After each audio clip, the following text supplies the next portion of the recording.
Can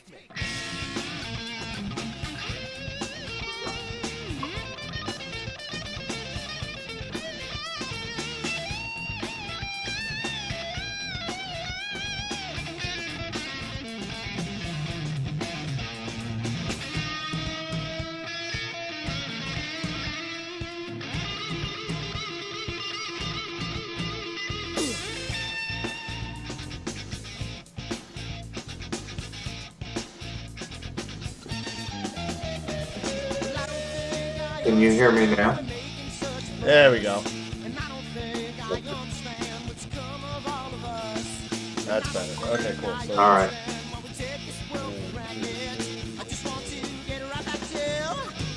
Wire at my end. I changed microphones. no problem. Sharing this Facebook kind of messed me up a little bit because they only let me do one at a time now.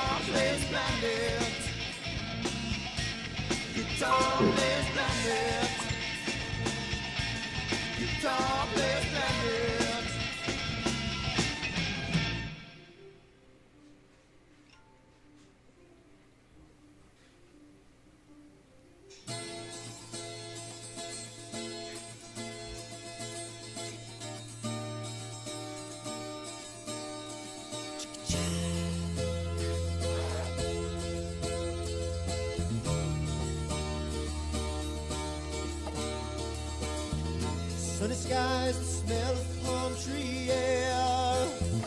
Looking back, I could never feel fair. The way the music has touched my soul. The way that the sound holds its control. But I've got a new way. Share some more later. All right, so we're gonna be live in 2 seconds. And put this on. It's a promo.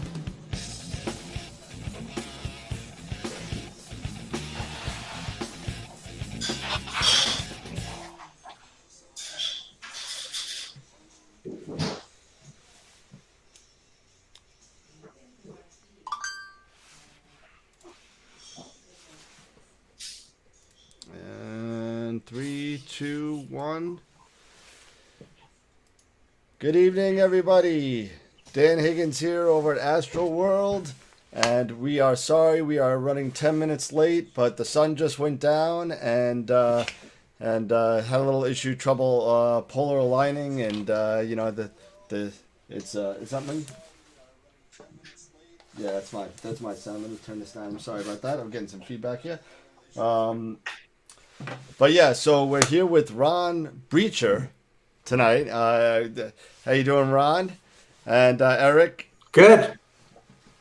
Ron is an avid astrophotographer, as many of us know. And he has his own stuff on astrodoc.ca. So why do I have two of me and none of Eric? That's funny. All right. So we'll fix that real quick. Sorry about that. And so we're here with Ron, and we're going to talk a little bit about PixInsight. We'll talk a little bit about some lovely stuff that Ron has in the works. I know he's got a lot of stuff going on. And if I could just get Eric on here, we'll be good to go. And change. No one wants to see you. But we don't want to see two of Daniel either. No, I'm way too ugly for that. There I am. That's better. I just want to make sure your audio is there and we're good. Yeah, we're good. Okay. So sorry about that, Eric. I didn't mean to cut you out. But so Ron, you've been doing astrophotography for how long? You've been doing astrophotography forever, right? Not really. I think I took my first astrophoto. It was with a point and shoot camera, probably around 2003 or 4, like just a compact digital camera. Okay. And I didn't know about RAW files then. It was I just shot JPEGs of the Northern Lights. That was probably the first thing I shot. And then the first astrophoto that I still show to people would be February 20th, 2008. There was a lunar eclipse. Very good from where we were, except that it was very cold, -25°C. Wow. And I had a new used astrophysics traveler and a DSLR, a Canon DSLR. And I stuck that Canon camera on the back of the astrophysics traveler, put the whole thing on the mount, started tracking, and I planned to shoot throughout the eclipse.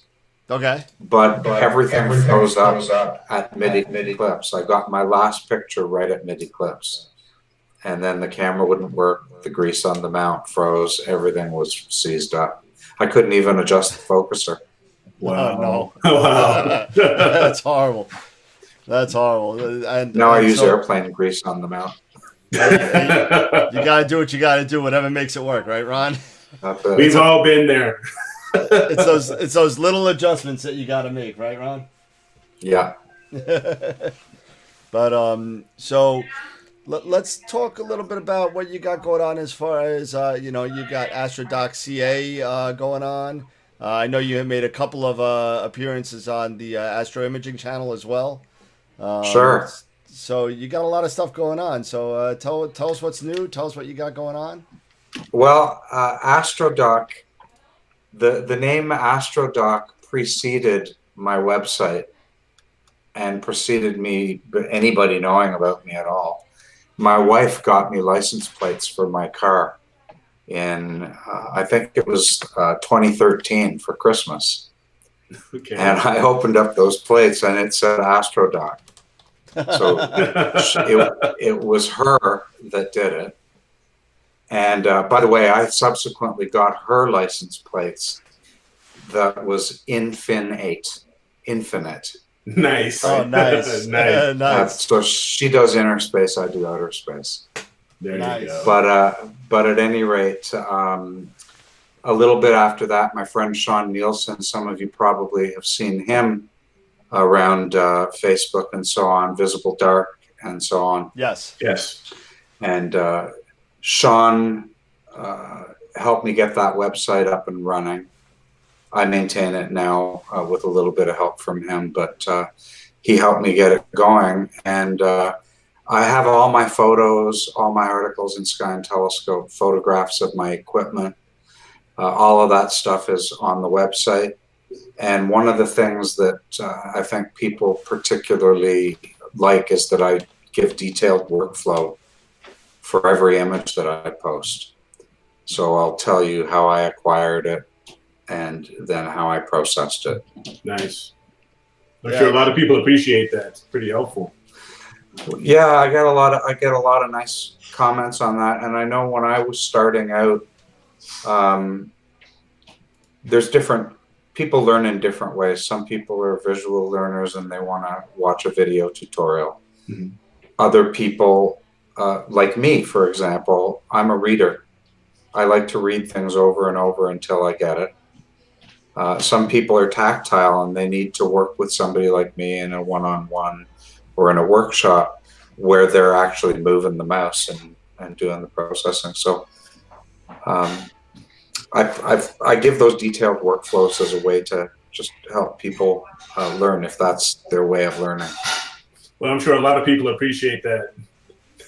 Yeah. Especially the new guys like myself. I was one of the privileged ones, I guess, to spend a lot of time over the past couple of weeks with Ron, and Ron actually helped me out quite a bit with the Heart Nebula that I showed I think 2 weeks ago. Mm-hmm. And let me tell you, the way that you do teach, Ron, and it's very, very specific, but it's very, very deliberate too. So you sit there and it makes sure you get not only the technique, but why you're doing what you're doing.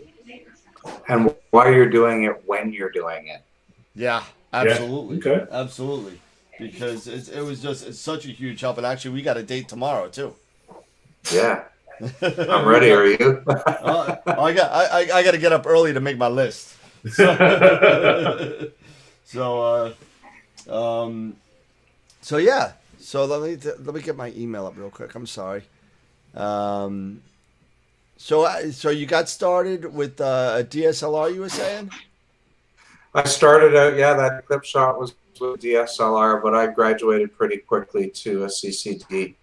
Okay. And other than one SBIG camera that I had, which I'll talk about in a minute, all my cameras, it turns out, have been QHY cameras. So my first cooled astronomical camera was a QHY8, Okay. 6 megapixel color camera. So now we have 60 megapixel camera. Yes. Wow. Right, but that was a 6 megapixel color camera. And I took some decent shots with that. I really enjoyed it. I kind of learned then I graduated to a mono camera with filters, and that was the SBIG. Okay. It was an SBIG STL 11,000 with a 5-position filter wheel and a built-in guider, and it was just the cat's meow. Got some great stuff with that. But I sold it too, eventually going back to QHY cameras, and those are the cameras that I'm using now. I have two cameras running now. One is a mono camera with filters, and the other was a one-shot color. Okay. Sure. So you went to one-shot color, and then all the rest is history, I guess. Pretty much. My newest thing is I have 2 telescopes mounted in the observatory. I have a 150 Skywatcher Esprit, and sitting on top of that is a TAC FSQ 106. Nice. I have the color camera on the smaller telescope shooting relatively low resolution color, so around 2.6 arc seconds per pixel. At the same time, I'm gathering luminance with the big refractor, the 150, and a mono camera. So effectively on these short summer nights where it's like, maybe 5 hours of darkness, I'm getting 10 hours of shooting. It's awesome. Well, anyway, double it up with the 2 scopes. It's great. Yeah. Yeah. I'm writing an article for this, hopefully for Sky and Telescope. Hopefully my editor, Sean Walker's listening. Yeah, you do quite a number of writing articles. Actually, I read one that you just put out on, I want to say M3 and M5. Oh, that was those were in Astronomy Now. They were in May and June. The British Astronomy Now magazine. Yeah, it's really good writing, really piece. If you guys haven't checked that out, go to, I think you have it on your website as well. Yeah, you just search for M3 or M5. Yeah, it'll come up. It's really good stuff. And if you get a chance, take up Ron on his one-on-one tutorials. I'm telling you, it's unbelievable. It's definitely great. It's worth the investment. Trust me. Well, we were on a roll. Warren and I were doing workshops all over the U.S. and throughout Canada too.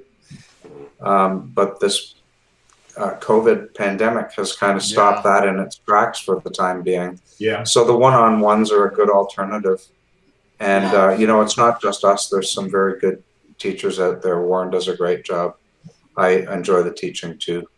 Find somebody whose work you like and let them show you how they do it. There you go. And that's Warren Keller, right? Warren Keller, yeah. Yeah. He's the author of Inside PixInsight, which I was the technical reviewer for. And actually, I really learned I learned PixInsight from Warren's website tutorials. So that's ip4ap.com. Mm-hmm. I was a customer before I was a training partner. So nice. I bought those tutorials. Seriously, I started PixInsight in 2009 on a challenge from a friend of mine, Gord Simpson. We took a data set of M82. I processed it in Photoshop. He did it in PixInsight. And we only gave ourselves 15 minutes. And his was way better than mine. So that convinced me to try PixInsight. And I know I'm kind of, I can be a lazy so-and-so. Mm-hmm. So I took Photoshop off all my systems, or I would have used it. If it's there, so that was and I'm good with dates. That was like July 10th or so, 2009. Wow. Okay. And I have never looked back. But, I started with Harry's Astro Shed. Almost everybody I know has seen Harry's Astro Shed Sure. PixInsight tutorials. Mhm. They're really excellent. But then I found IP for AP.com, and I bought all 3 series. I ate them like over the course of 3 days. My family didn't see me. And then I sent Warren some before and after photos. So I had good data sets, but I wasn't, I was leaving a lot on the table. Sure. And I learned how to get the most out of that data. So I've said this to you, Daniel, right? Good data never goes bad. No. If you get good data, bad data never turns you good. can go. Yeah, you can go back and keep reprocessing it over and over as your skills. As your skills improve and as your artistic taste changes. Yeah. Now, when you say good data, for someone who's new and learning and stuff like that, what do you really mean by that? Say, because a lot of the new people that are just getting started, and I'll be honest, I'm like this. I have a ASI, one-shot color. I hook it up. I do my polar alignments, and I pick a target, and I start shooting. Make sure that my guiding's correct and things like that. But when you're talking image acquisition and doing it correctly, can you elaborate a little bit more on that? Yeah, so it's a little bit. A lot of it is a little bit like a Goldilocks situation, right? So you don't want your exposures so long that the sky background gets blown out or that your bright stars get blown out, but you don't want them so short that it's really noisy. Sure. So you need to experiment. A really important criterion for me is what's the shape of your stars. For me, for the data to be good, the stars need to be round. Right. They need to be small. Right, Daniel? We've talked about that too, right? Yeah, If you're trying to fix bloated, out of round stars when you're doing your processing, you're going to have to do that for every image you take, unless you solve the problem that's causing it in the first place. Gotcha. So when I'm talking about good data, I'm talking about properly exposed, round stars, artistically framed. So do you want that beautiful galaxy stuck up in the corner and a whole bunch of empty space around it? Or below it, taking up most of the frame. Right. You have to think about how you're going to present your image too. So that's what I mean when I talk about good data. Right. Because for me, I have in the past couple of years, I've become more of an acquirer of different types of telescopes. Since I've gotten started, I have a RASA. I have a long focal length refractor. I got right now. I have on my Rokinon. I have a Rokinon 135 sitting, connected to my 294 because I plan on after the show today. I'm going to be hopping on around 10. My goal is to go after the Antares region. Wow, beautiful. Yeah, and that's the biggest reason is because it is so colorful and so beautiful. And I only have today, this evening in my area because it was 7 days of rain before today, and it's going to be 7 days of rain, this next week. So I'm taking what I can. So at an f2.8, with this one-shot color, I'm trying to correlate that with, exposure time, that speed, that f-stop with the exposure time. Because one thing I've learned recently using my 126 refractor, which is an f7, I had to expose longer, because it's slower. So now I have to rethink a lot of those things. Going at a 2.8, maybe I'm doing a minute. So, but I see your point as well. The main goal is to make sure you have tight, nice round stars, that you're guiding well, you're polar aligned well, things like that. That your object is framed properly. Yes, exactly. That you have good matching calibration frames. Okay. Like you can have the best stars in the world, but if your calibration frames aren't going to fix the dust donuts, you're going to be wringing your hands at the end. Gotcha. Or again, giving yourself a lot of extra work. Gotcha.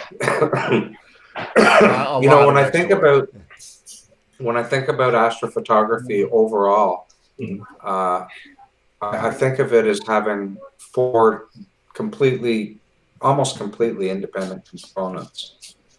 So the first one, which we're talking about now, is acquisition. And that has nothing to do with what you do with it afterwards. I know people who all they do is acquire data, they don't do any processing. But they acquire great data. Okay.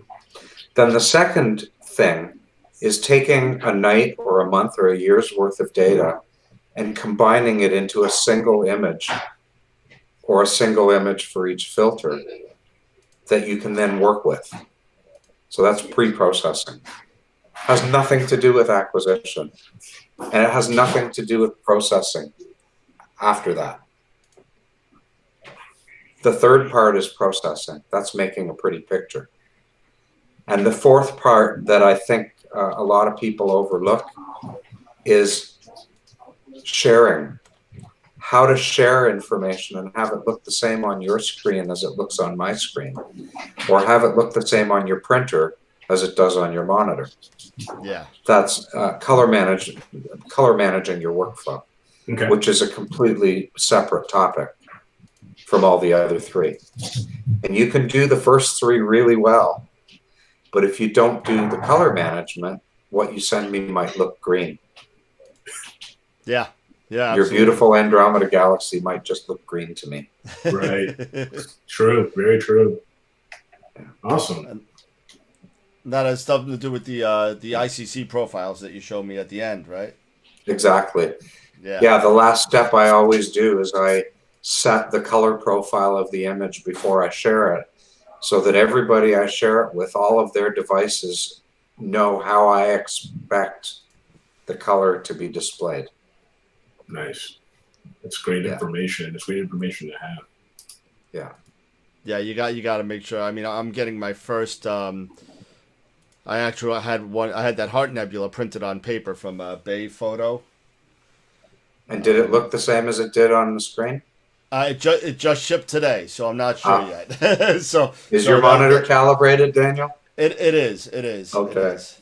I'm hoping that we got a decent product. So we'll see.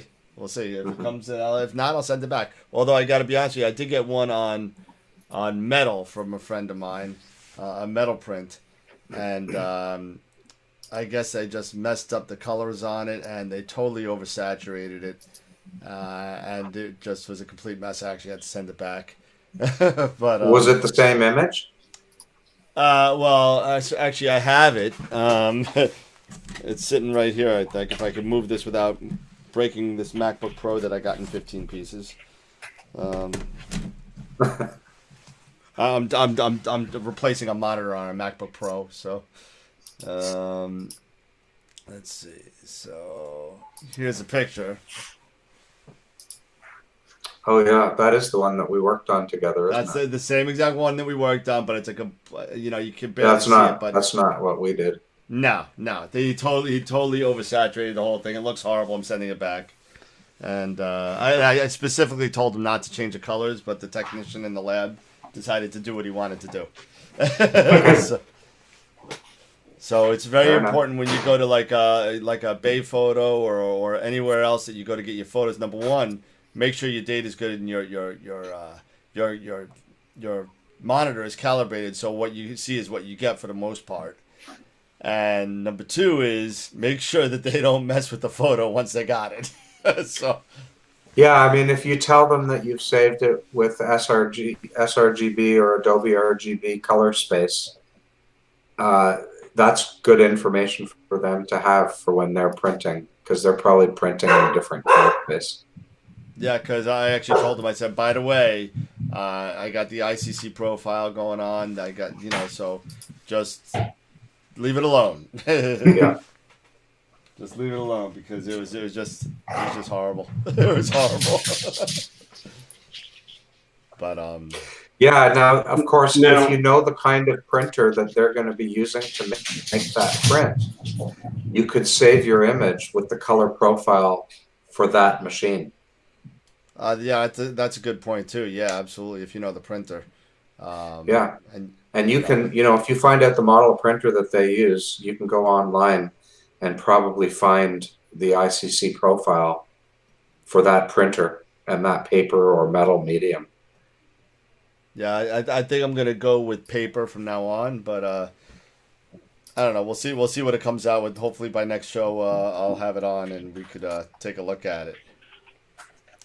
So let's talk a little. I know you got the Takahashi. I know you got the what was the other refractor? The It's a Skywatcher Esprit 150 150. That's right, the 150 f7. So now let's talk about like one piece of equipment that you purchased that you just can't do without. Oh, that's easy. My Paramount MX. No, that's not fair. I'm talking about a smaller pocketbook, I guess. No. Well, I bought it a long time ago. It's totally paid for itself in terms of. I mean, I'm imaging as opposed to tweaking my equipment all the time. I basically I check my polar alignment twice a year, usually after it freezes up in the winter. Mm-hmm. And when it thaws in the spring. So about 4 or 5 nights ago, I checked the polar alignment and it did not need adjustment. That mount, it just works. Every 3 years or so, my friend Gord that I told you about, who got me Actually, he just said hi. By the way, on the chat. Cool. We'll go over some of that. We got some comments. When you're done, we'll go over some. Oh, cool. Well, anyway, he's also my tech helper. He helps me I can take pictures, but I'm useless with tools and electronics and stuff, whereas he can fix just about anything very quickly. So every few years, we've re-greased that mount, but that's all that is needed. So that's one piece of equipment. I've had different telescopes come and go, but that mount is a trooper. Yeah, I can imagine. It just is. I know. Go ahead. I'm sorry. It's an unfortunate thing, this hobby, because you do eventually want to keep getting better and better the further you go. But again, to me, the test is here. It's a really simple test. Are your stars round? I don't really care what your guiding graph looks like, unless your stars aren't round. Yeah. Right? If your stars aren't round, then we can look at the guiding graph, maybe, and diagnose why the stars aren't round. But if the stars are round, don't look at the guiding graph. It'll just make you tense. Good point. I think we were talking about that the other night when we were sitting there. What do you mean about 1.7? I'm always at 0.8, 0.9. What's going on? But the picture looks good. Don't worry about it. The picture looks fine. Are your stars round? Yeah, exactly. So it's it's a good indicator. I guess the PhD and the guide graph. It's good if you have a problem. It's a diagnostic tool. Yeah, absolutely. So if you got oblong stars, then turn on the graph so you can see what's going on. Yeah. Deal with one axis at a time. So if you've got problems in RA and DEC are sometimes linked, but usually they're independent. So solve one problem at a time. And in my experience, the biggest problem in guiding is doing too much of it. So fewer guide samples, like a longer interval, 5-7 seconds between samples, Okay. and less aggressive correction. You don't want your guide graph bouncing all over the place. You want slow corrections. You don't want to chase the scintillation of the stars that's due to bad seeing. You know, the twinkle. Right. Yeah. Okay. Oh, yeah. Yeah, you don't want your guide camera chasing that. Yeah. So we got a bunch of comments going on. We're already at 100 comments here. So. Oh, wow. Is that good, bad? I don't know. That's great. It's good. Let's see. One of the biggest things that I saw right now was about the monitor calibration. Is there any special equipment or software to calibrate the monitor that you use? Yeah, let me grab mine.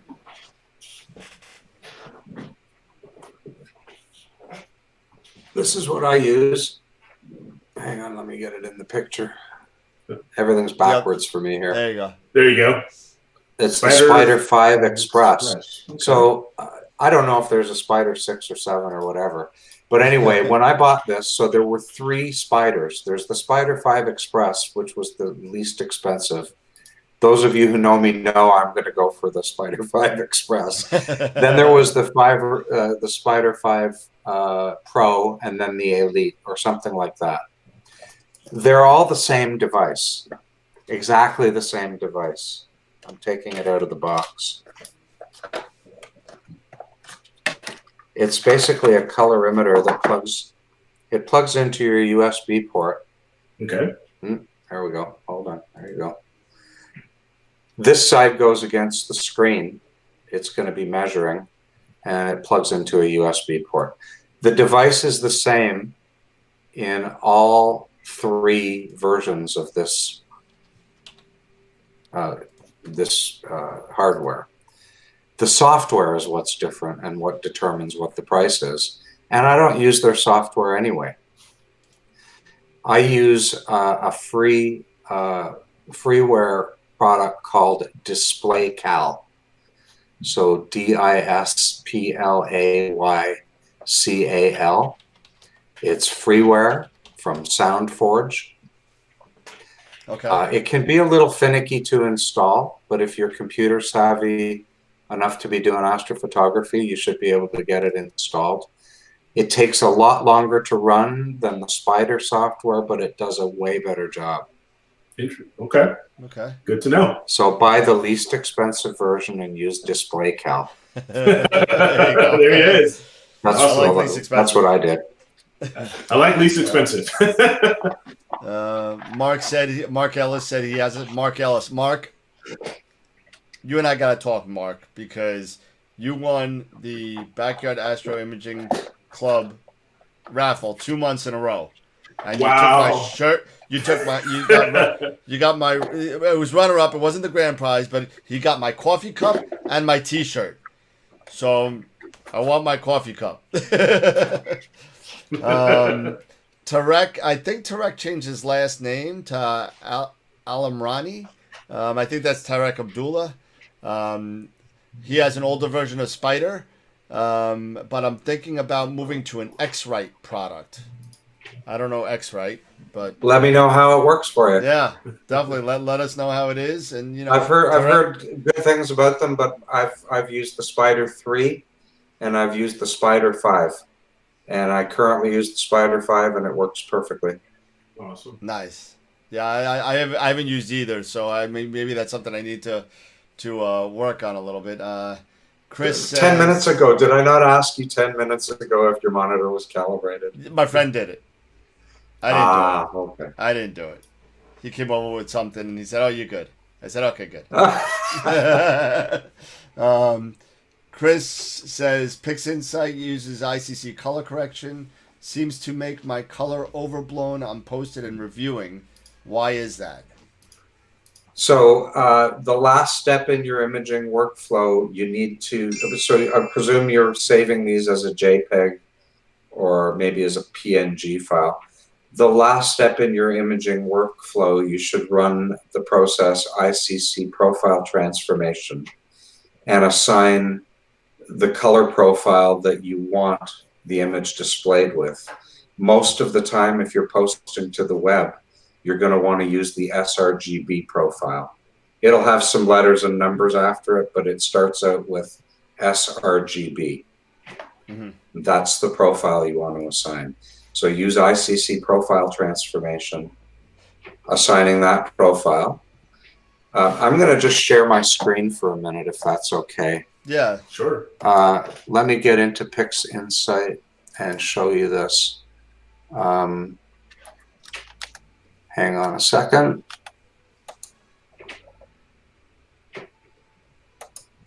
Okay, share screen, application window, PixInsight, share. Okay, you should be able to see my PixInsight screen. Yes. Yep.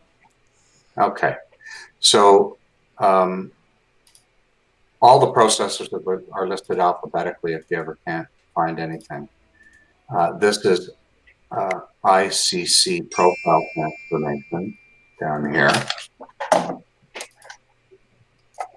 And let me just magnify this.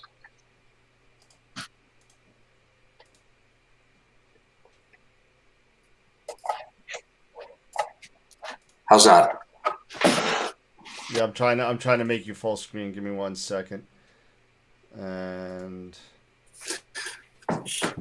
bottom line is you're going to have an image open. You choose the image from here, and you're going to want to convert to the sRGB profile, which is my default. You'll see it here. sRGB IEC 61966-2.1. Use relative colorimetric as your rendering intent. Do use black point compression. It improves your blacks for printing. And floating point transformation. And when you're ready, you would just apply that to your image. It won't change the way the image displays in PixInsight, but when you subsequently go to save the image as a JPEG, that color profile information will get included with it. And I'm nice. My screen now.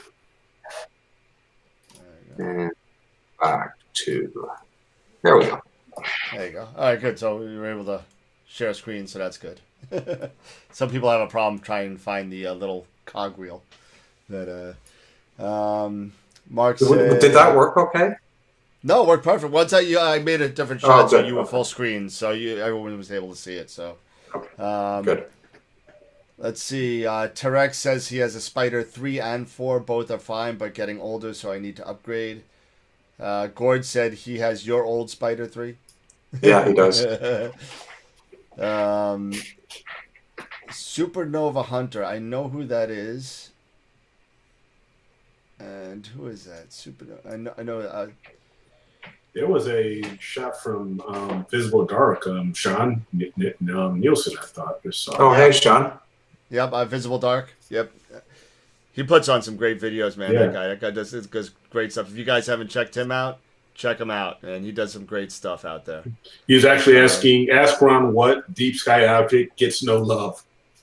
Oh yeah, I just saw that. Yep. Globular clusters and open clusters, and I love them. So globular clusters. All right. So what's your favorite globular cluster to image? Whatever one I'm imaging, I love them all. They're all so different. They really are. I mean, whatever target I'm imaging, I'm really into for the time I'm imaging it and practicing my processing and learning about it and writing my web posts and stuff. I like all of that stuff. But yeah, go ahead. Yeah, on an average, can you say how much time you usually spend on a given target? For acquisition? Yeah, say for acquisition, and just for your general process, from start to finish. Yeah, I would say for acquisition, I would typically aim for a total of 20 to 30 hours. Okay. One way or another. Okay. As little as 2 or 3 hours sometimes on an open cluster. and the longest I've imaged is 104 hours on the Bat and Squid Nebula. Wow. Wow. That was on the cover of the 2019 Observer's Handbook, which is published by the Royal. Got it right here. Oh yeah, there you go. There it is. Yeah. Got it right here. Yeah. That's pretty awesome. Yeah. So that was my longest exposure, 104 hours. But typically, I'd say 20 to 30 hours. Okay. So that's 104 hours over the course of how 2 many months. nights? Yeah, 2 months. 2 months. Okay. Yeah, so in the winter time, you can get 20 or 30 hours in 2 or 3 good nights. But in the summertime, the nights are short. And of course, my sky isn't perfect. I have trees, I have light pollution. So I have good parts of my sky and less good parts of my sky. In these short night times now, it can take me 2 months to get the minimum amount of data. And how do I know when I have enough data? I have enough data when I do my practice process. I'm satisfied with both kind of the smoothness of the texture and my ability to resolve details and bring out sharpness in the texture. Okay. It's always that, it's like a push me, pull you between smooth and sharp. And the better your data is, the more of both of those things you can get. Sorry, I'm reading all the. Charles Lillo said, "Sorry, I'm late to the party." Ron, are you imaging from an observatory? I am, and can I share my screen again? Yeah, absolutely. Yeah. Let me.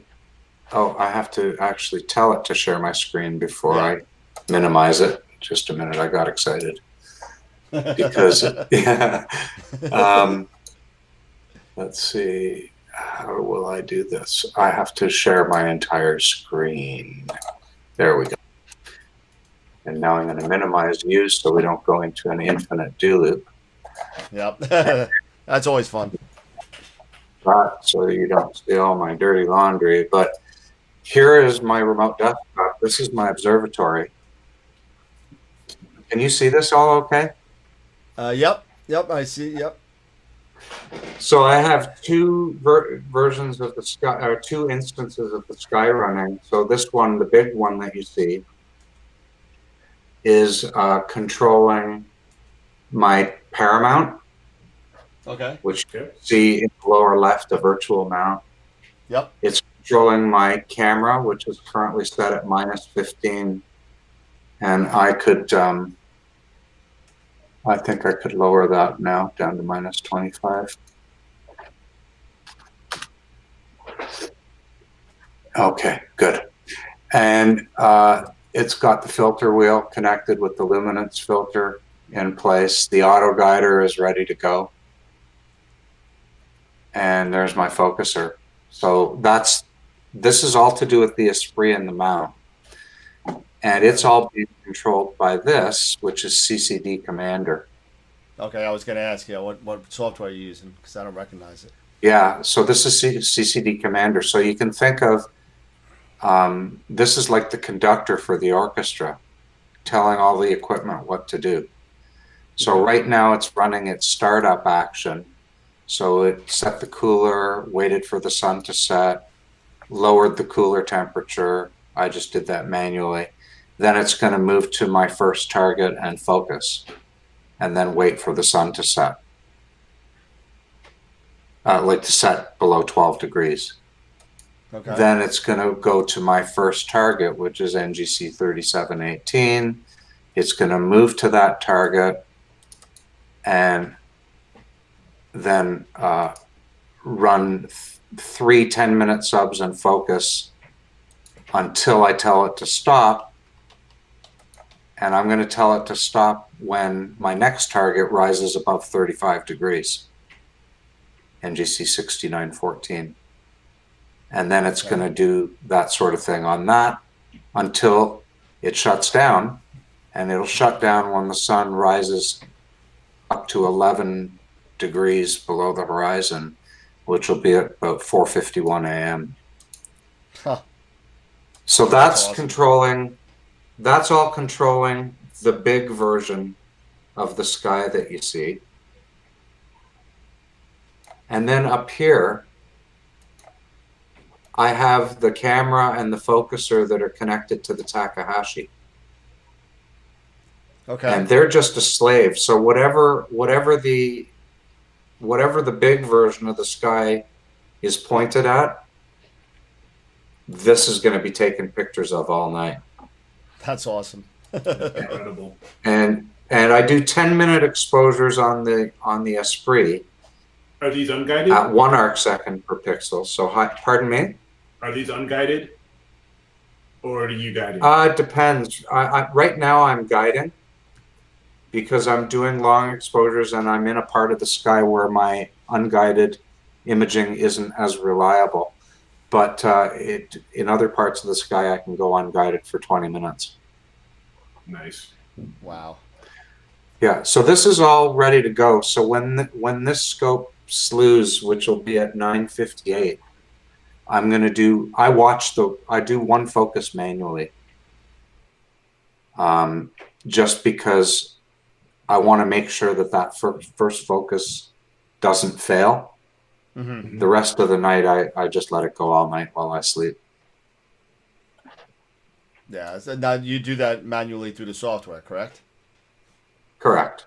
Yeah. So I'm actually that's why I keep on looking this way, because I'm actually me and a friend of mine totally revamped my entire system last night. So we took everything off, and I took my rotator off. Just did the regular focus. I got the rotator off. I used it, but I didn't use it, so I just I'm not using the rotator anymore. Wanted to get more weight off the mount. So I had the Eagle on top with quick release. I got all that. I put everything on the rings, and everything's a little bit more compact. And so your center of mass is kind of more centered, I guess you would say. Mm-hmm. So right now I just did my first it took me a while to find out my new focus spot. It's actually about 4,000 steps further out than what I normally am. So now I'm just taking a picture now to see what happens. But doesn't it change during the night? I have to refocus every 30 minutes or so as my temperature drops. Yeah, I have it set for, I think, every 20 or 25 minutes, or every, I want to say 5 or 7 degrees, I think, if I remember right on those. I have it set on Sequence Generator Pro. If I go 1 degree of temperature change, 1 degree centigrade, so it's like 1.8 Fahrenheit.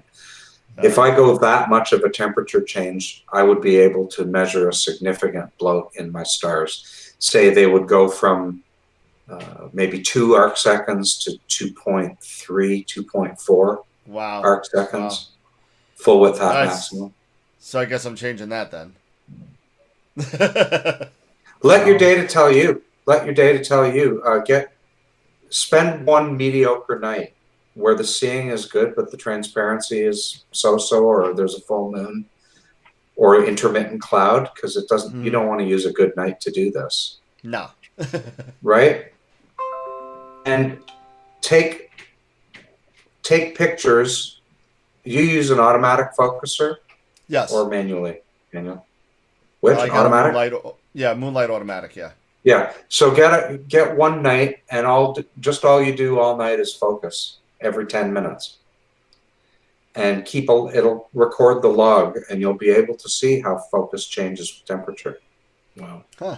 And then your focuser probably allows you to input that information and have it make that adjustment automatically as the temperature drops.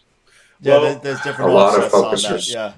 Well, I'm going to be out a few times tonight, because with that manual focus, I'm going to be out quite a bit tonight then. Oh, yeah. Man, get an autofocuser, man. I'm telling you. I do have a EAF. I have a ZW EAF, but it's on the 126 right now, but with that Rokinon 135. It's a manual. It's that Canon manual focus. So they don't, unless, I know you've got that That one focuser. Yeah, you got that.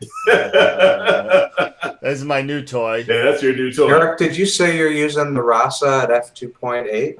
No. Right now, I'm using the Rokinon 135 at 2.8. That's So what you're going to be extremely sensitive to being out of focus and sensitive to temperature change. Yeah. Right. Okay. Because at f2 the faster your focal ratio, so the lower that number, f2.8, the zone. So focus isn't a point; it's a zone. Okay. A critical focus zone. And the faster your optics, the narrower that zone. On my Esprit at f7, I can drive a truck through that focus zone. Right. I don't need to focus that often. But on the Takahashi at f3.6, I have to focus every half hour. Oh, wow. Okay. Yeah. Thank you. That's some good information. I'm learning something today. I'm definitely learning something today. Oh, if you don't learn something every day, you're losing out. That's it. Hey, it's 9:58. Anybody want to see me do the first focus of the night? Sure. Is that Absolutely. cool? Yeah, that's cool. Because I'm doing it. I don't necessarily have to share it with you, but I'm going to do it. Yeah, I'll slide you over, and there you go. You are seeing my screen now, right? Yes. Yep. Got the nice galaxy shot on your desktop. Yep. Yeah. Okay, so the mount, I'm just waiting for it to slew. And in fact, I'm going to just stop that imaging run and tell it not to wait anymore. Oh, wait a minute. Yeah, 9:58. So we won't wait for the sun to set any further. We will start this run again. So just watch the virtual mount at the lower left of my screen, and you'll see. Yeah, see it moving. Yeah, so it's moving to my target right now, and you can watch the status here. When it goes there, it's going to stop and start focusing. You can read what's going on at the bottom right of my screen. So this is a slow download camera. It's about 29 seconds. Okay. So it's acquired, I'll switch this to the camera tab. It's acquired the first exposure and it's downloading it. And you'll see it download in a minute. By the way, the purple rectangle you see is the field of view of the Skywatcher. Okay. And there's my first image of the night, and you can see the stars are quite bloated. And it's going to pick a smaller field and start focusing. Come on. I'm waiting.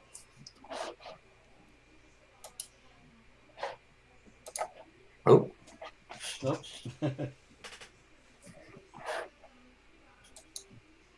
Downloading.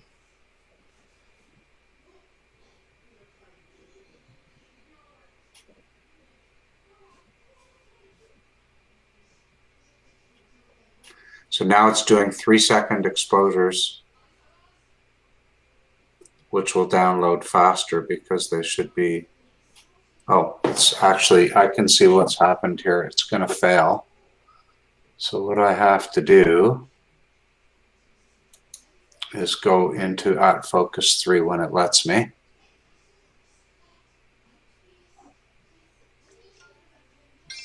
I'm going to have to abort out of this.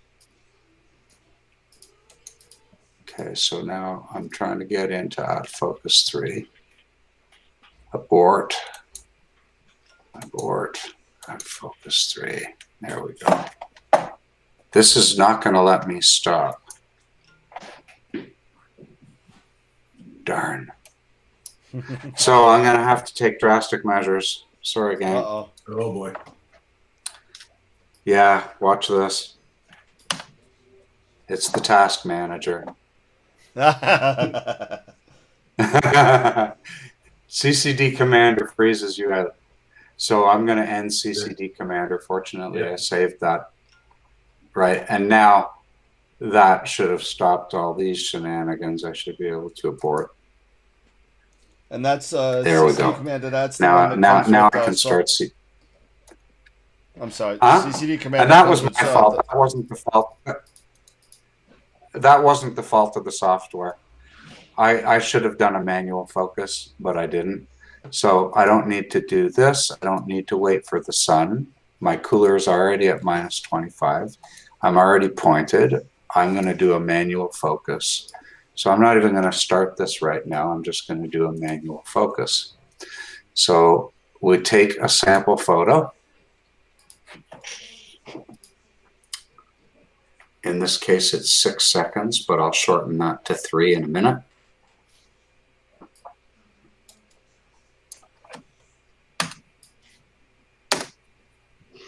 And again, it's a long download. Then we'll choose a star, and I'll use these settings up here in the top of this control window to manually get close. Then we'll click on the autofocus now button, and it'll automatically do the focus for us. But I have to get it close manually. See how out of focus those stars are? So let's zoom in and just get a star nicely selected.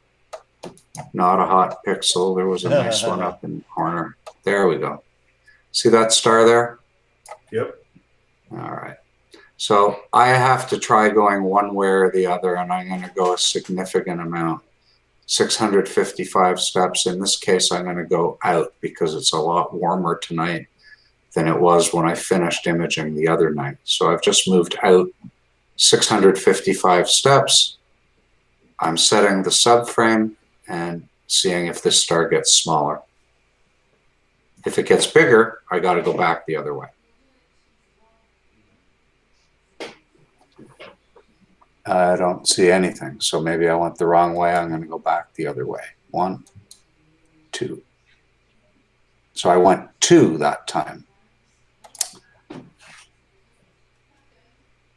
Now, let me ask this, because I've heard different theories on focusing on your stars. Some have said use the brightest star you can to focus on. Others said, don't use maybe more of a medium magnitude type of star. You should. What is your? You should use a star. You should use a star that's within the linear range of your system. By the way, you see this getting smaller. Yeah. I'm moving 655 steps. So you don't want to use a saturated star for focusing, and you also don't want to use too faint a star. So aim for a star where the center of the star, when it's in focus, is about half or 3/4 of your full well capacity, 75% maybe. You can see this is now close to focus, and now I'm going to just use the autofocus now button, and it's going to take care of it. So what it's going to do is move deliberately out of focus by a certain number of steps and take 4 exposures at each position that it tries. And it's going to try and construct, it's going to try and find the position of best focus. It may find that it's on the wrong side of focus, in which case it'll go back and start again. So you can see each of these little open circles is one image at this focus position of 21,026. And after it's taken 4, it'll move the focuser. You can see it just moved the focuser. Now it's taken 4 more. They're either going to be a much higher or much lower signal. Yeah, they're higher. See, there's the first one. So it's going the right way. It takes 4 of these images at each focus position to average out the effects of the seeing. In other words, to get a better statistical estimate of the true quality of focus at this point. What it's actually measuring isn't stated by the SkyX, but it's basically it's basically a surrogate for the signal to noise ratio. So it's going to construct a curve here and find the place where the signal to noise ratio is at its best. And at that point will be the right focus point. Okay. Yeah, so it works. It works very similar to Sequence Generator Pro as well.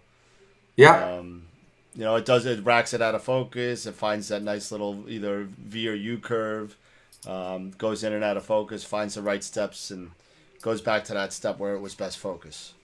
correct. Yeah. So, let's see. Chris wants to know, how do you process for a good noise reduction? It's always an issue that I struggle with. So I guess there's 3 steps to think about when you're thinking about noise reduction.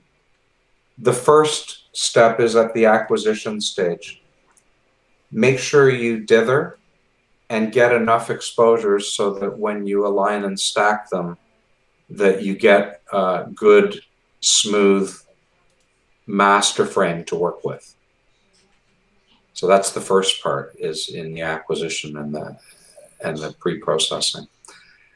The second part is in the linear stage, very early in the workflow.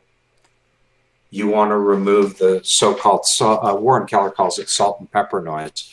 It's that really fine-grained noise that you can actually see it on the bottom of my screen here, really exaggerated at bottom center of my screen, right?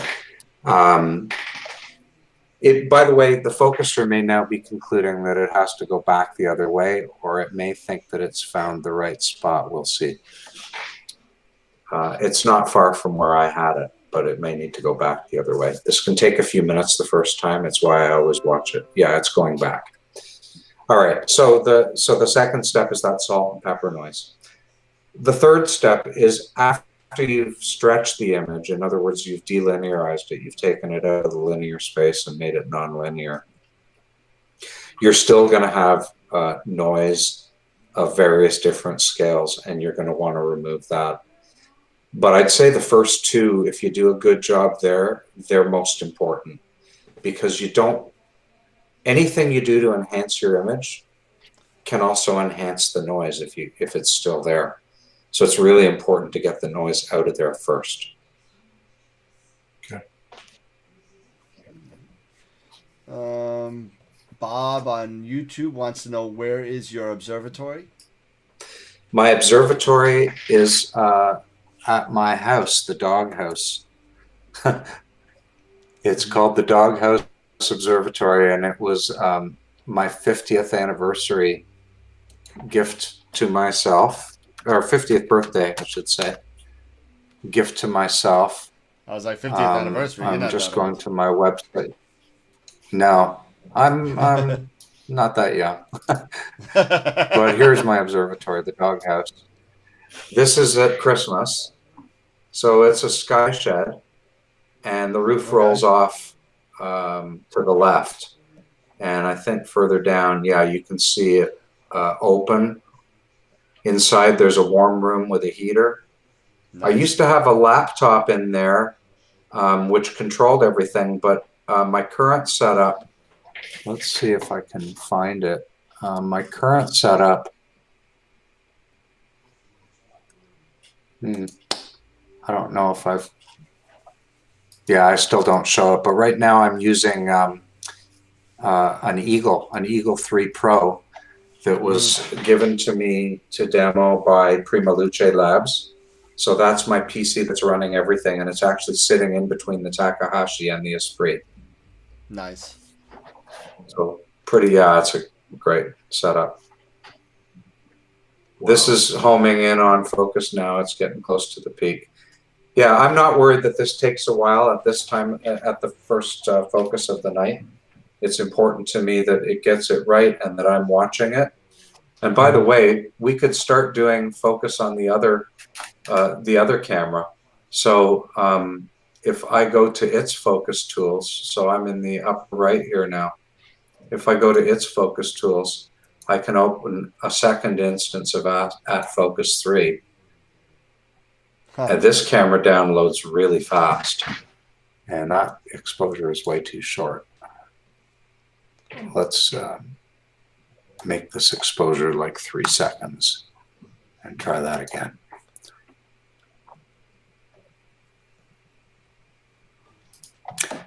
You can see now it's gone past the peak, and these are going to keep dropping here on the left focus window, this one here. Over here, there's my stars, and I can auto set the focus subframe here.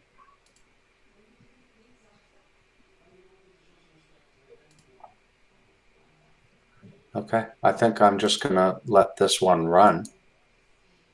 So I can go to the take series, which I've already set up to run all night.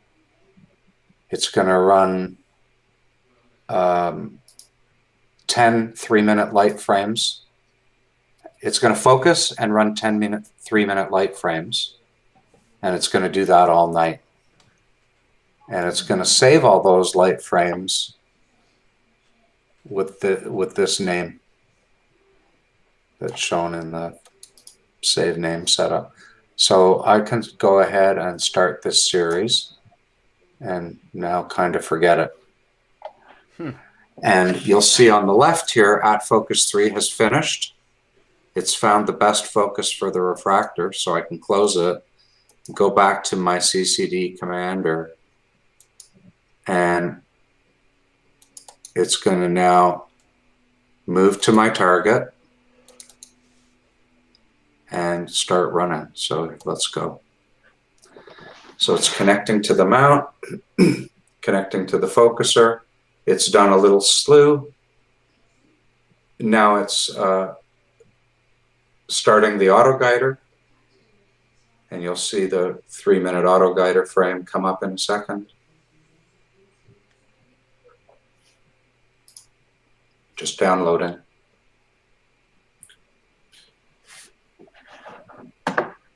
Okay, one question that someone had, Dennis had, Ron, do you ever focus at 2x2 or 3x3 to speed up the download? No. No, generally not. Now, why is my auto guider frozen? Let's start it again. Mark said he sets his focus at every 5 frames. I focus every 30 minutes, so it depends on the length of my exposures. Sure. And Mark also said, Eric, get a moonlight. Yeah. I have to see if they had, with the Rokinon, with the manual, with a manual Canon lens. That's one of the questions: is how am I going to find something for an autofocus or for that type of a lens? What, for a Canon? Yeah, or for like something that, because I also have a 51 millimeter that White Cat that we got the White Cat. So they're both the helical type of focuser and things like that. So I'd like to try to find something that I could use perhaps for both. You get that belt driven thing that I have. But do they make that anymore? Where can I find one? That's the question. That's at deepskydad.com. Deepskydad.com. All right. Deepskydad.com. It's the AF3. And that's one thing. And I think I saw somewhere that somebody's coming out with an ASCOM collar for Canon that will use the actual autofocus in the Canon lens. Okay. So I'll be on the lookout for that. That's coming out, if it's not out already, that's coming out soon. Jason Janes commented on your post. Let's see. Okay. Okay, so that's the auto guider. Okay. That's the auto guider. It's found a guide star. Yeah. It's now taking a confirmation to make sure that it's not a hot pixel. So it's going to find the same star. It's found a possible star. It's got to find the same star in 2 images. And it still hasn't nailed one yet. They has to be in a certain brightness range that I specified. Okay. There we go. Now it's starting to auto guide. And now is your observatory completely automated? The roof and all? No, the roof is not. That's Gord, are you listening? Because we got to get on that, my friend. Just saying. So now I'm opening up the second. I had to close everything down, by the way. For whatever reason, it wasn't playing nice. And I don't like to spend a lot of time troubleshooting when rebooting usually solves all my problems. So this is now connected, and now I can let this start, and it'll run all night. Nice. So, yeah, Nice. it really is. So you can see, maybe you can't see. I just saw the Eagle Manager. Yeah.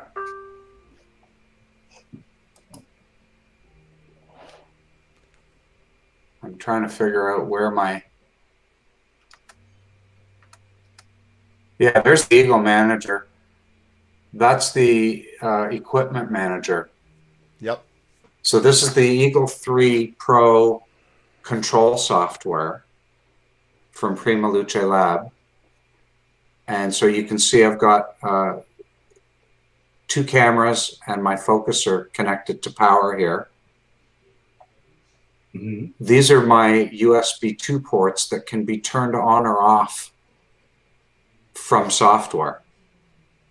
So you don't have to go out in the middle of a freezing night to unplug a USB cable and plug it back in when your device hangs up.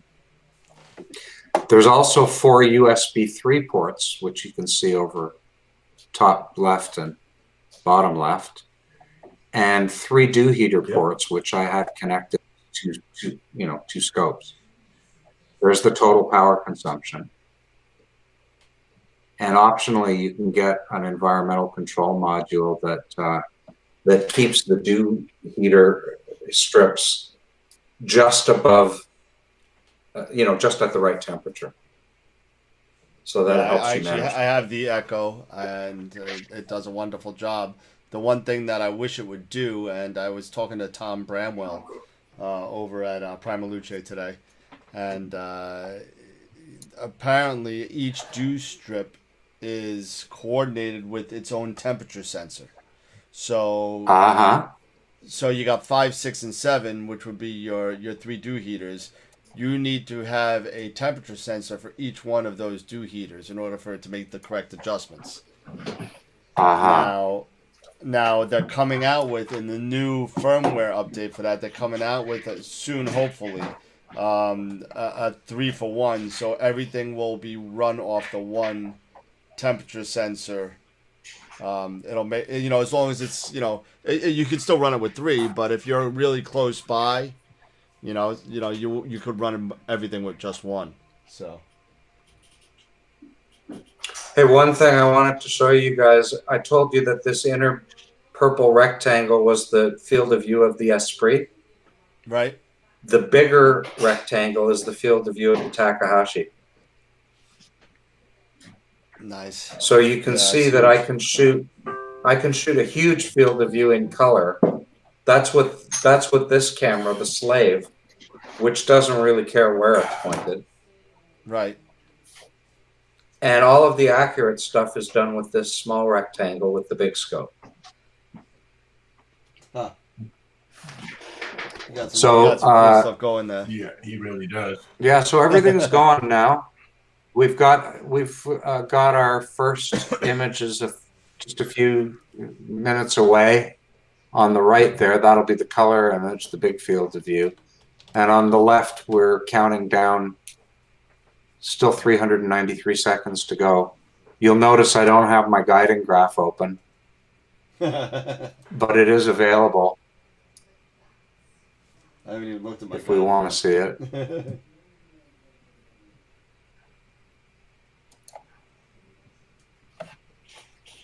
So the scale on the left is in pixels and on the right is in arc seconds.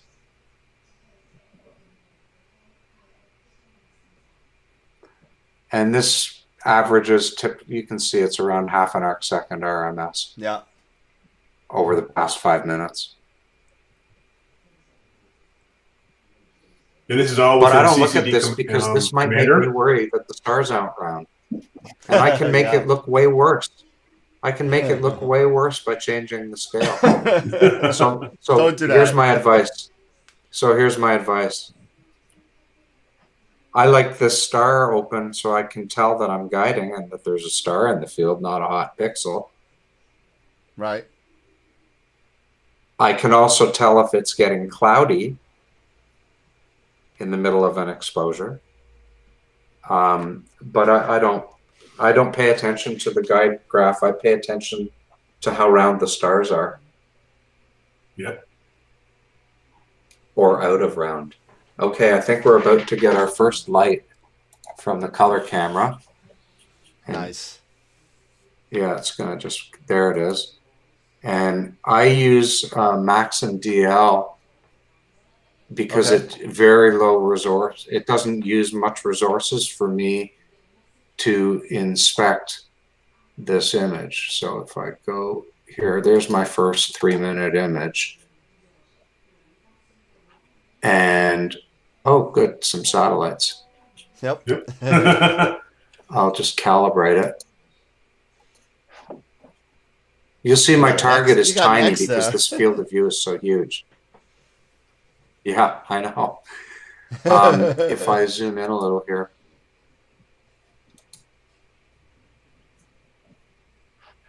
Come on, don't freeze me out. Yeah, so what I want to do now is go somewhere near the center of this field.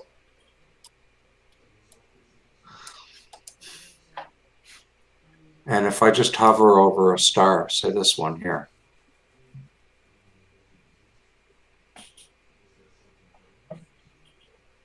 It's going to measure the full width half maximum and the flatness or roundness, in other words, of this star. Mm-hmm. We want flatness to be closer to zero, as close to zero as possible. Mm-hmm. Okay, so it moved. Let's pick a star. Let's just pick that one right there. Okay. 0.2. So that's a bit on the oblong side, and it's because we were getting the guiding going. 0.13, you'd never see that that was out of round. 4.7 arc seconds, that's good. That's about 1.5 pixels on this camera. So this is a nice way that I can inspect my images as I'm acquiring. So you can see 4.7, 4.8 seconds. Nice and round. Anything less than 0.2, I can't see. Okay.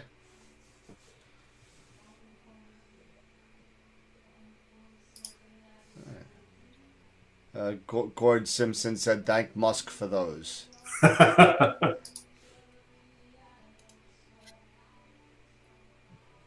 I just What happened?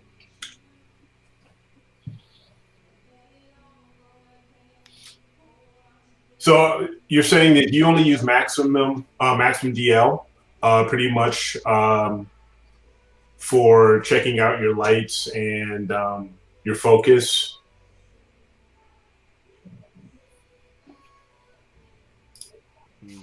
Did we lose him? No. Hello, Ron. Yeah.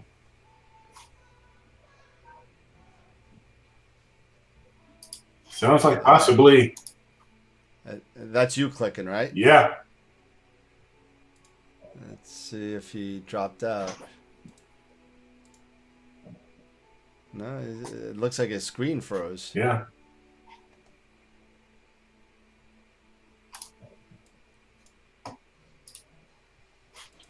All right. Well, okay. Well, Yeah. we won't have dead air then. Yeah, So, no kidding. Yeah. Yeah, he froze. So you know what? I'm gonna show you my new graphic because I haven't been using it. Okay. So here's the new graphic, and we'll just use this to kind of introduce this segment, let's say. And here we go. There it is. Sci-fi tangent. Sci-fi tangent. So back by popular demand, we have Sci-Fi Tangent, and basically we talk a little bit about whatever we want to talk about. Yeah. Let's see if we can get Ron back, and once we get Ron back, we'll get back to talking about astrophotography. There you go. And hopefully he comes back. Hey, I was actually just looking over at deepskydad.com. It looks like they've got this LAF lens autofocuser. It's a successor to our wide field focus system, and they were using it with WFF. Yep. Yeah, and it looks like they were using it actually with a Samyang 135, which is basically the Rokinon. They're the same. Nice. They're the same. So I'll be very interested in checking this guy out. I think we got Ron back. All right. Right on. And let's see. So we're gonna. All right. So you joined with a different name. So let's get you on here. Change template. Change source. C. And Ron B. And there we go. You got And you're back. me? So yeah, I got you back. Okay, Awesome. good. Yeah. So yeah, it looks like either something froze up or something. So. Yeah, I lost my internet here, and it's still Oh, no. kind of sluggish, That's but not working better anyway. All right. There you go. Yeah, it does even look a little better. Yeah. And we should be very close to having the first luminance frame in too. Oh yeah, we've got it. Let me share my screen with you, okay? Just give me a Yeah, second. sure. Yep. Just give me 1 second. So to do that, I have to go to share screen, click share, minimize, bring up my remote desktop. So here's the Eagle screen. There's the first image in the center on the bottom. And I can pull it.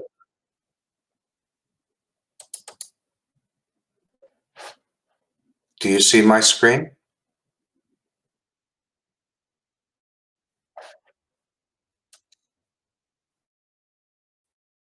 Okay.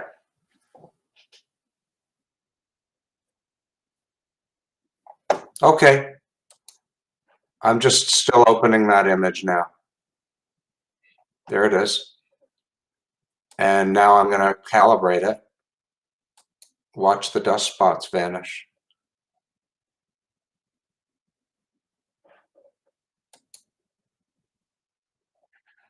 And when I measure the star, measure a small star, it's about 3.2 arc seconds. Just for this. Just for this. So you can see the seeing was around, I can measure the seeing. So if I pick a star here, it's around 3.3 arc seconds. So it's not great right now. But it's early. And I'm going to be throwing the first couple of frames away anyway, possibly, because it's not that dark yet. But at least I know I'm in the right place and my stars are around. So with that, I would feel compelled to watch any more what's going on. I'll come back.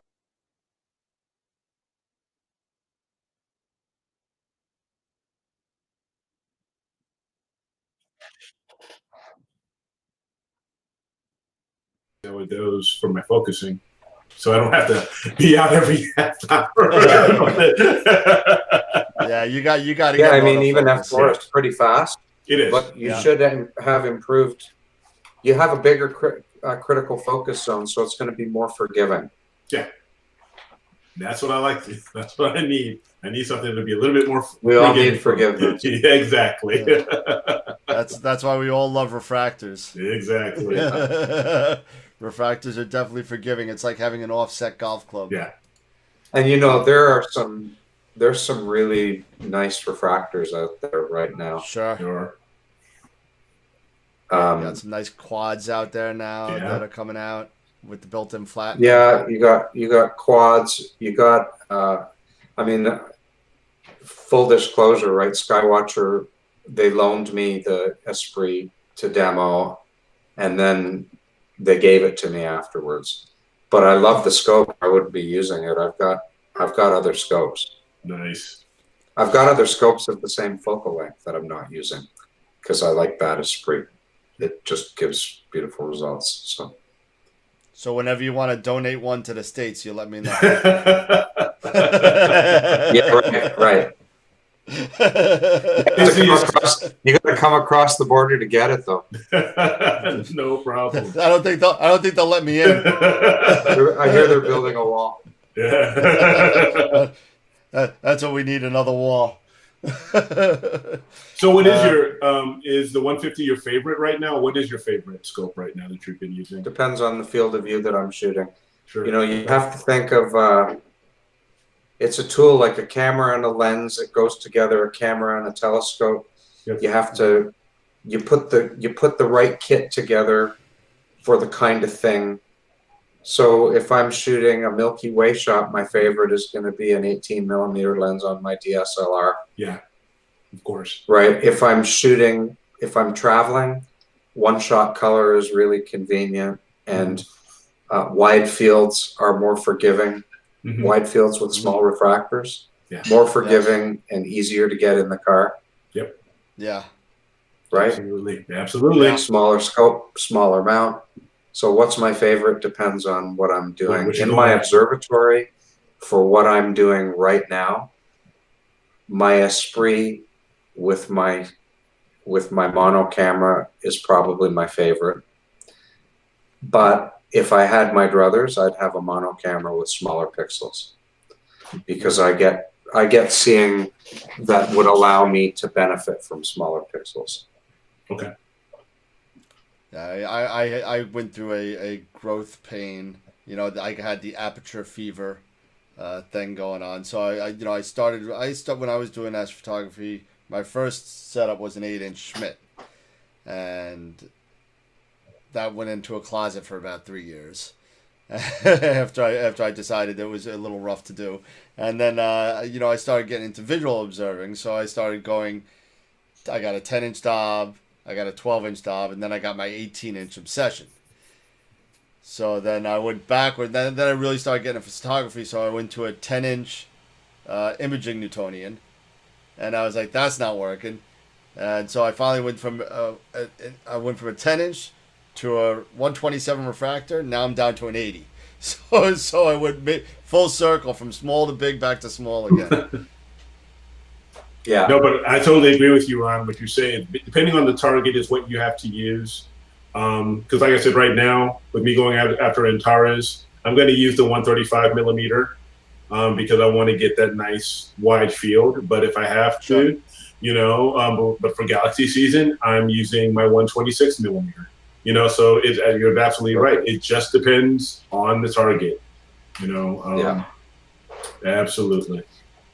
But what I tend to do is I tend to use one focal length and camera for a long time, and I shoot all the targets that are good for that setup.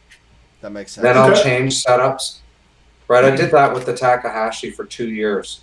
I shot everything that was good in a 4 degree by 3 degree field for 2 years, and then I ran out of targets, and I changed setup, right, to get smaller targets. I shot big targets for 2 years. Right. So, because I have a permanent setup, I don't want to be tweaking on good nights. So I set up once and shoot it for a long time. Makes sense. Makes absolute. It does make sense. Makes absolute sense. Why is this not working? So if you were a new astrophotographer and you were just starting out again, what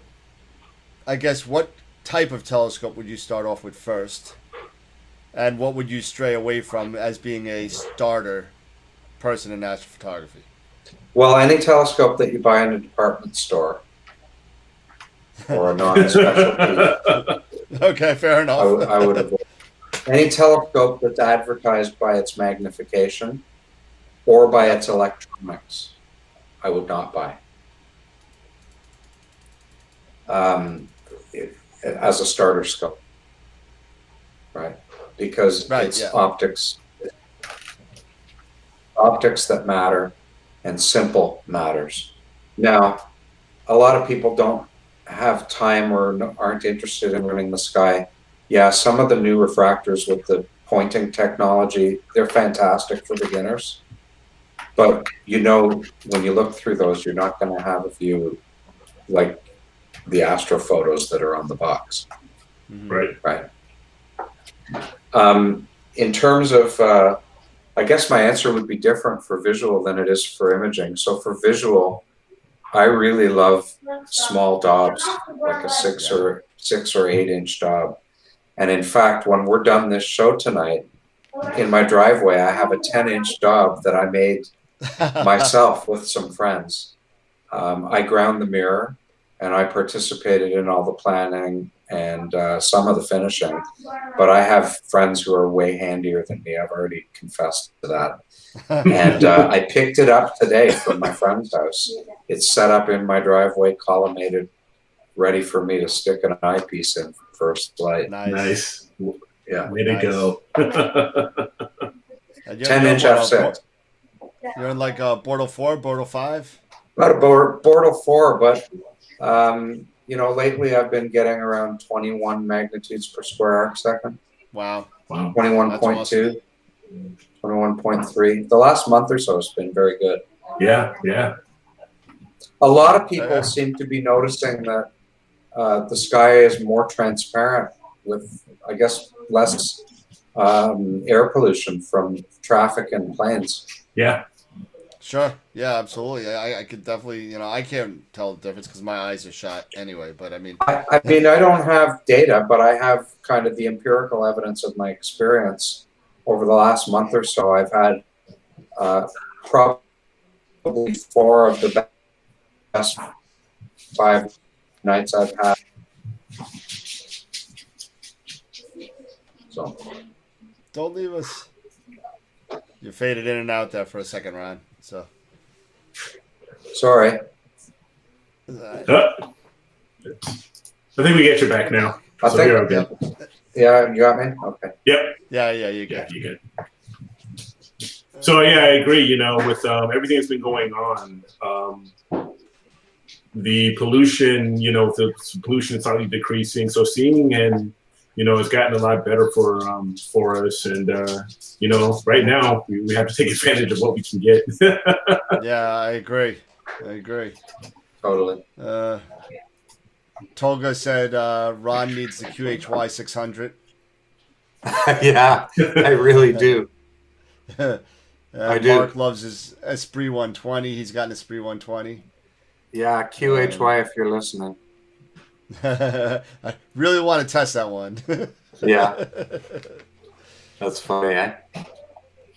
That is funny. Now, what are your thoughts on the CMOS? Because you use CCD. What are your thoughts on some of the CMOS cameras, that are coming out now that are more prevalent out on the market now? Okay, so first of all, I use both CCD and CMOS. Okay. So I use a CCD. My mono camera is a CCD. My color camera, my one-shot color camera is a CMOS. My DSLR is a CMOS, and my guide camera is a CMOS. Okay. So that's the first thing. I use them both, and both are very good. You can find very good and very bad examples of both. Yep. Both of them have certain advantages and certain disadvantages, but in the field, for most people, CMOS is really starting to come of age. It's a better price point, faster download, but it's not perfect. I'll tell you, when QHY asked me to demo the 367C, which is the color camera that I'm using now, I didn't think I was going to like it. I love it. It's awesome. I really love it. It works great. Yeah, So Hopefully that answers the question. Yeah. And also, you know, with a lot of this stuff, I'm sorry, but it's not the plane, it's the pilot, right? It's Sure. I have a friend who says if you, well, this applies to me, I already told you, you could give me the best hammer in the world and I would never be able to build you a house. Right? But I have friends that you could give a pretty mediocre hammer to and they'd build you a nice house. It would just take a little longer. Yeah. Yeah. Good. Yeah. That's very true. You know, so equipment is part of the equation, but setting it up and using it, maximizing the usefulness of the equipment, getting out every clear night, using the mediocre nights to get better at what you're doing, all that stuff matters. Yeah, definitely. I mean, if you could just sit there and kind of either, you know, tweak your focus routine or tweak whatever your guiding routine or your guide camera, making sure that's focused nice. You know, don't waste your time on a garbage night, I guess, for the most part, whether it's a full moon or it's cloudy. There's stuff you could do. Trust me. There's plenty. I mean, there's so cloudy nights where I'll just sit there and I'll just redo my dark library. I mean, you know. Yeah. My son just offered me a scotch, I think. That was a you want a whiskey? Thumbs up, yeah. There you go. You want a whiskey sour? I got my whiskey sour right here. I wonder if it's going to help me observe better for my first light on the 10-inch. Definitely not. You might see something, but you won't see what you're looking at.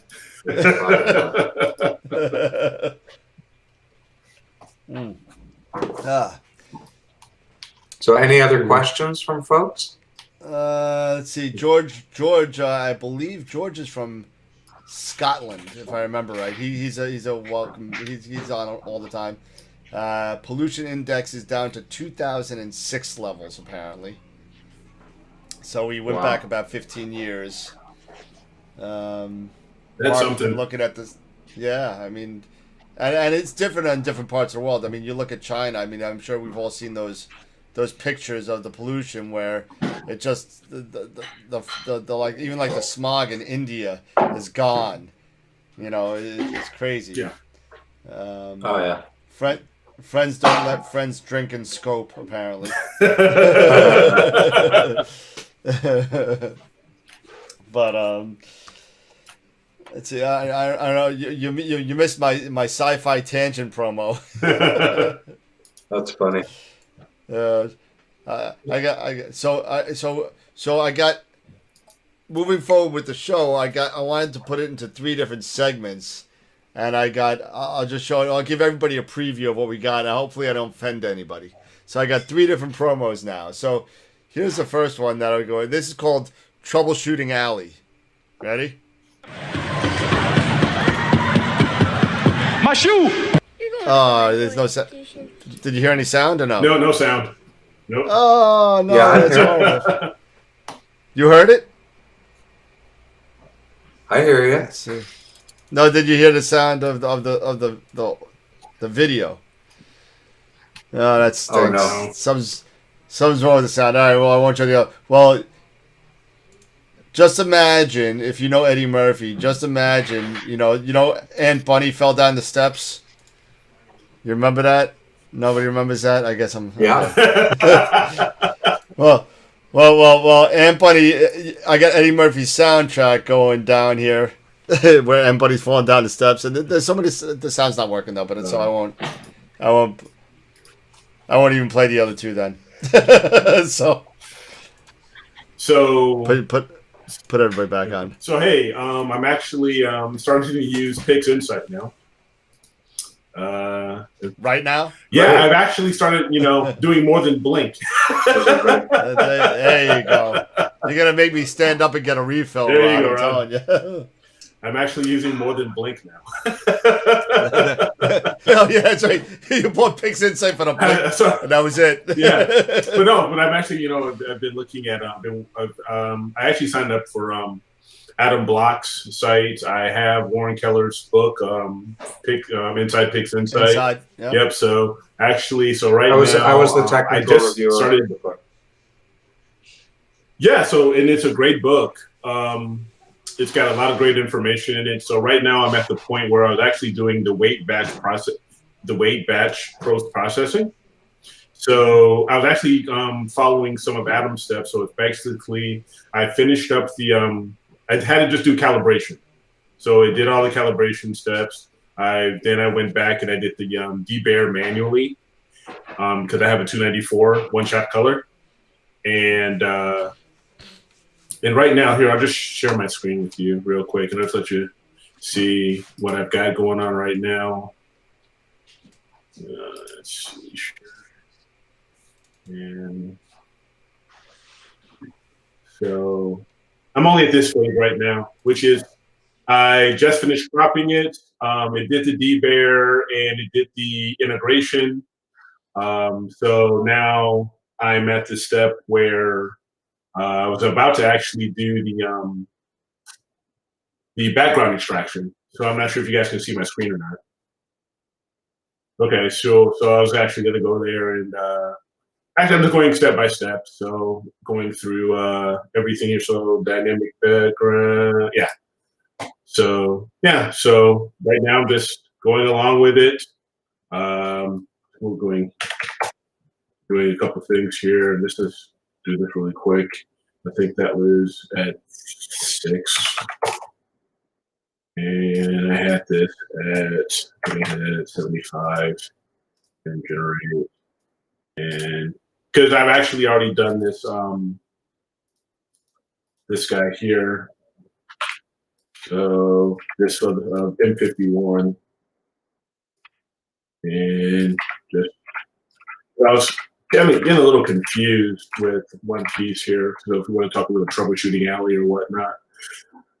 And I believe I go here. Like I said, I'm going pretty much by YouTube videos, Adam's information, and Warren's book.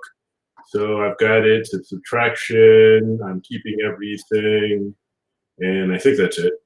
And if anybody tells me different, let me know. And yeah. And so, like I said, total newbie to this. No, yeah. So total newbie. So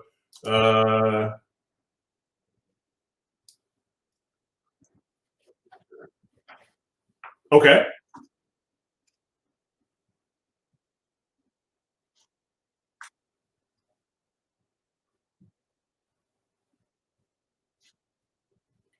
Okay. Good point. Okay.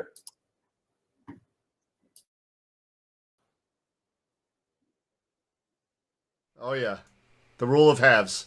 Yeah. Which I can't take credit for. That's So, Warren Keller, right? No. That's how he refines his estimates. Either double or Makes half it. sense. If it's too much or too little, go back by half. Keep sneaking up on the right answer.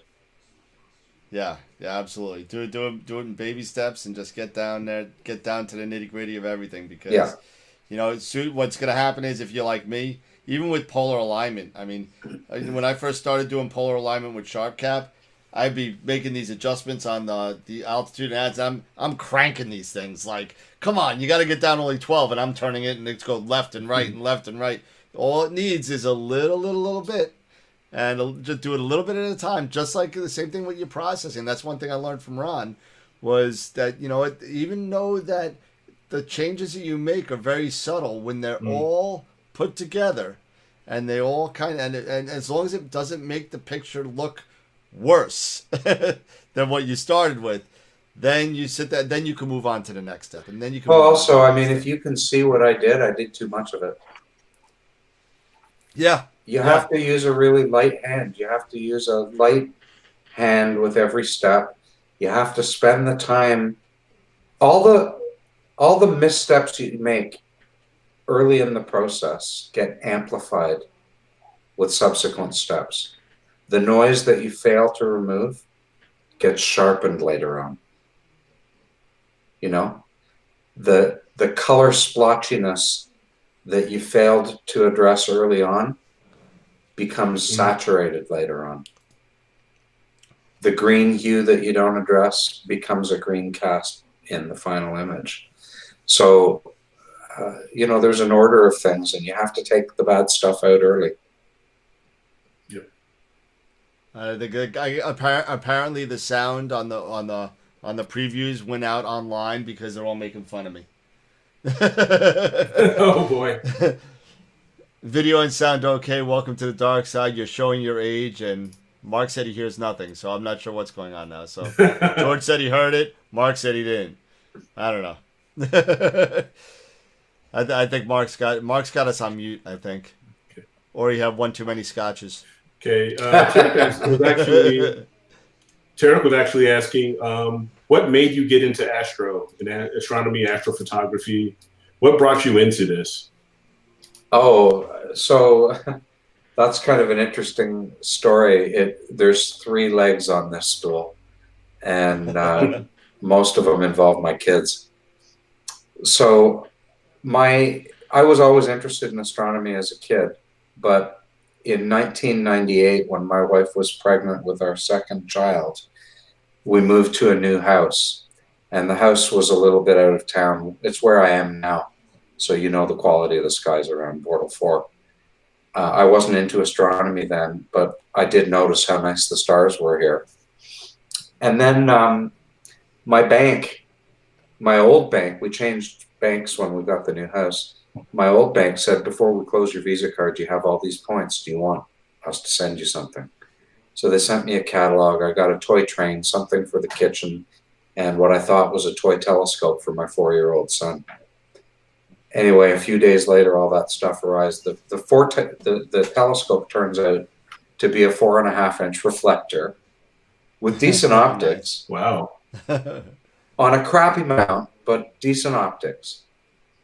And I could see, Jupiter's rings, the bands. I could see Saturn's rings. I could see the moon. Everything was really rickety. I could see Jupiter's moons too. That was pretty cool.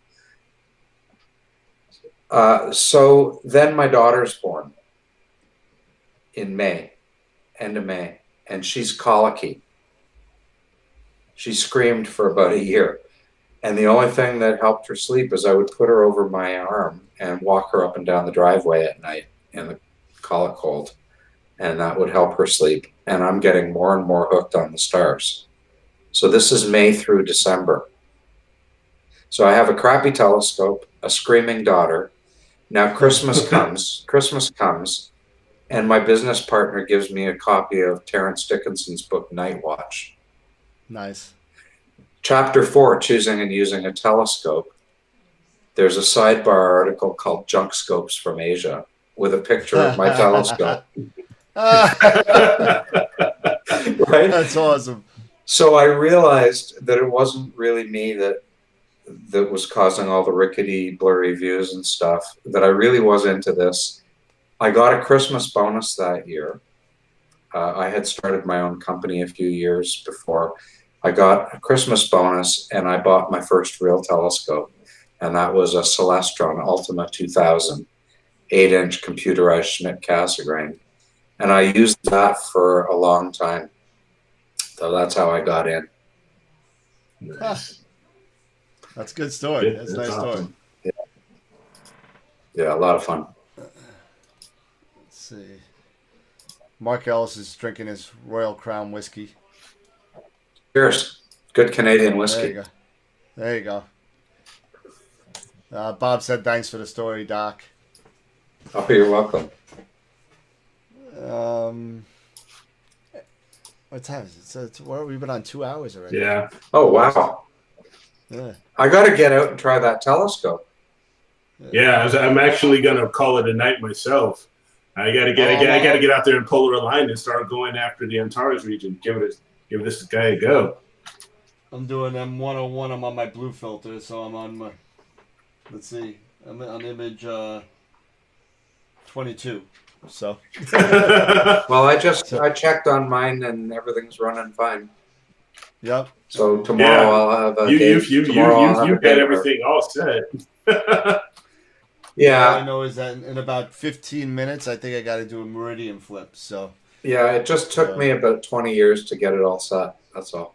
Hey, and look at you now. there it is. Yeah. How many AirPods? None. I've never had an Really? AirPod. No. I find that hard to believe. Really. Well, I'm not bitter, really. Uh, Oh, you'll get yours. Yeah, You'll get definitely. yours. you know, But, it's okay. I get a lot of satisfaction, a lot of joy, as I'm sure you guys can appreciate doing it yourselves. I get joy out of the acquisition. I get joy out of solving problems, sharing with people. I love to teach, so it's all good. you know, yeah. I mean, and you got a lot of knowledge, and I appreciate it personally. Taking the time out and helping me with my processing skills, and it's been a great help. So if you guys want to, take advantage of Ron's help, I'm sure he will be glad to help you out. Just throw him an email or a text message on Messenger, and he is very responsive. So actually, George said it's the journey, not the destination. Totally, absolutely. So. That's it.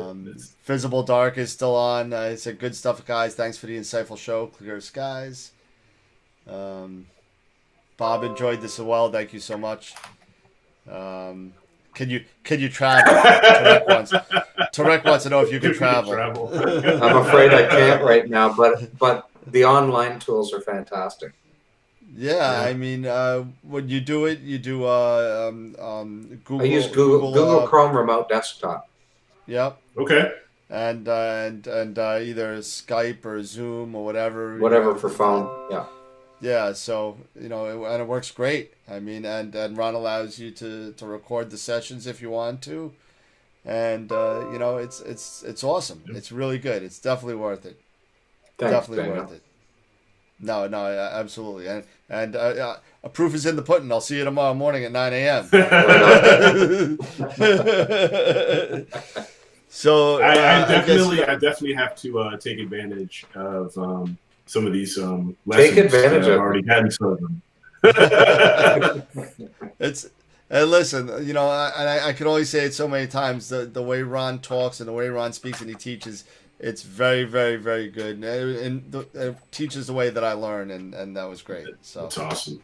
Then it's worth it. Any way you can do it, then it's worth it.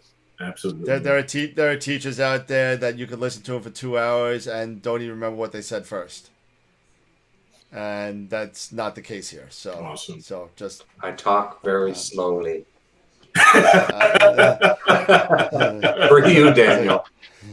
I need slowness. I need slow. It's just as long as you Bueller.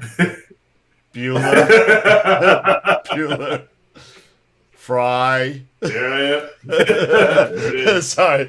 I digress. I'm sorry. There it is. We go on these tangents every once in a while. But Ron, thank you so much for coming on. Yes, we really appreciate it. You're more than welcome to come on again whenever you want or desire to come on again and put yourself out there. But thank you so much for coming on. Oh, my pleasure. Thanks for having me. And I will see you tomorrow morning. Yeah. And Eric, Yeah. I'll see you next week. Next week, my man. And enjoy your imaging. And again, thanks a lot. Thanks, Bye for guys. now, You guys everybody. Have a great night. Bye-bye. All right. Have a good Bye-bye. night.